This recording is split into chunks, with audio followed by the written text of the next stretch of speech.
Training for your first marathon. These 5 mistakes could be the difference between crossing the finishing line smiling or simply surviving the day. Hi, I'm Coach Ray from Quick Kiwi Coaching. I've spent more than 25 years helping beginner and recreational runners achieve their marathon goals. And the same mistakes keep coming up time and time again. In this video, I'll share the biggest mistakes I see first-time marathon runners make, and more importantly, how you can avoid them. By making a few smart decisions now, you'll train more consistently, reduce the risk of injury, and arrive at the start line feeling confident, prepared, and ready to enjoy every step of your marathon journey. Let's look at mistake number 1, starting too fast. And I'm not talking about the first 5Ks of the race. I'm talking about training in general. People trying to run every session too hard, too fast, right from their very first workout, building towards the marathon. Yes, some sessions are going to be a faster run, but the vast majority of your marathon training is going to be steady state training at level 2. Hand in hand with this is increasing your weekly mileage too quickly. Rough rule of thumb is 10 to 15% increase from week to week as you build your volume towards your biggest weeks. Some people get a training plan, 16 weeks, they bought it off the internet, or they just found a free one on a YouTube video or some other website, and it totally has no relationship to their current level of fitness.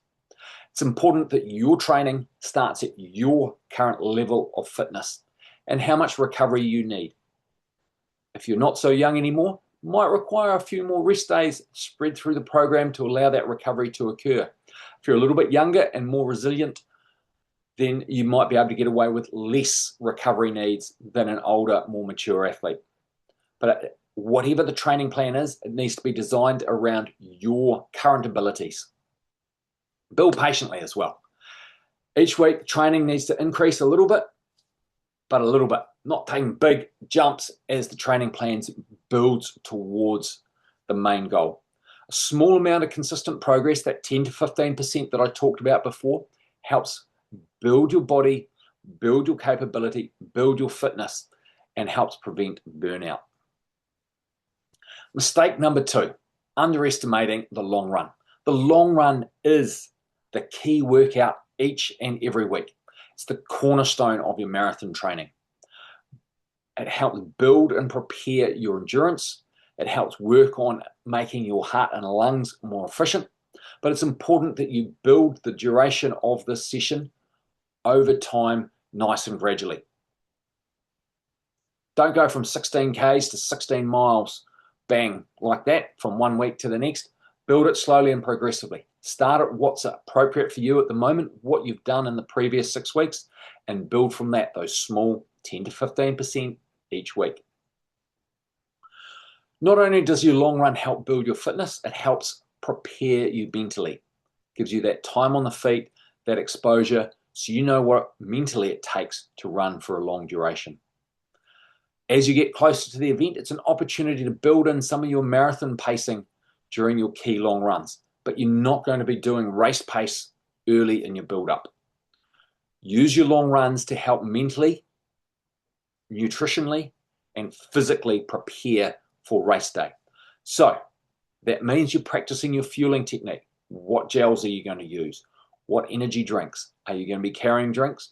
Are you going to be getting them from aid stations? Practice your nutrition for race day during your long runs. Consistency, week in, week out, month in, month out with your long runs is going to help build that confidence leading into race day. Mistake number 3 is ignoring your recovery. Every time you go do some training, it's providing the body with a training stimulus. You build that stimulus, you repeat it over and over, day in, day out, week in, week out, month in, month out. But you do need to make sure you build in some recovery as well. Without that recovery, your body is not going to adapt to that training stimulus. Having a couple of rest days or a single rest day each week is important. But your recovery, The only thing that truly ensures that you recover is quality and sufficient sleep. You can assist your recovery with quality nutrition and doing stretching and a range of other modalities, but sleep in sufficient quantity and with sufficient quality is the only thing that ensures you get the adaptations occurring. Rest days, easy runs spread throughout the program are important, but sleep is the most important part of recovery. Mistake number 4 is neglecting your fueling. You need to practice your race day fueling strategy and training. We touched on that in the long runs. Making sure you're hydrated before, during, and after, not just long runs, but intense runs as well.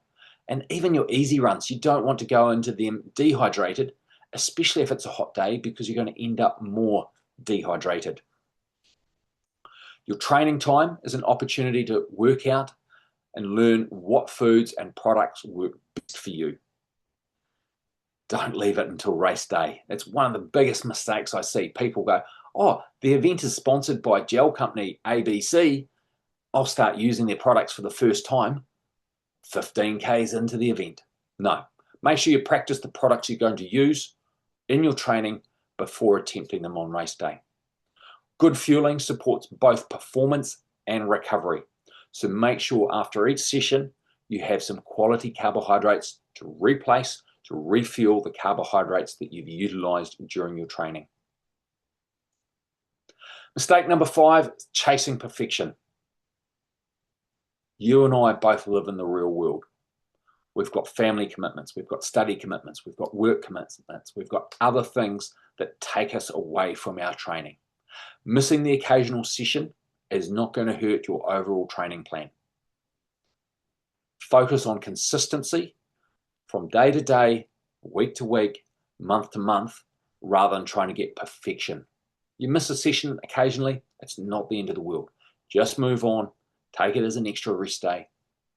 Trust the long-term process to get you your long-term results. The formula for marathon success. Train consistently, day to day, week to week, month to month. Make your long run the key session every single week.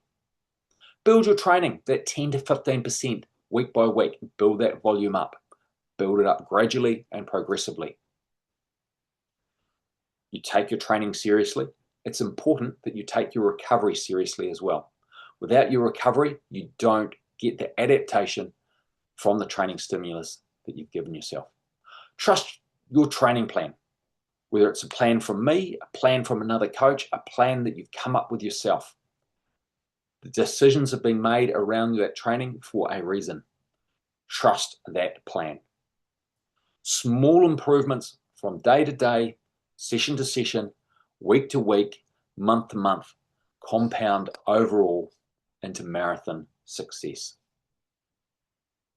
Now, before you go, if you're serious about completing your first marathon or achieving a new personal best, I'd love to help get you there.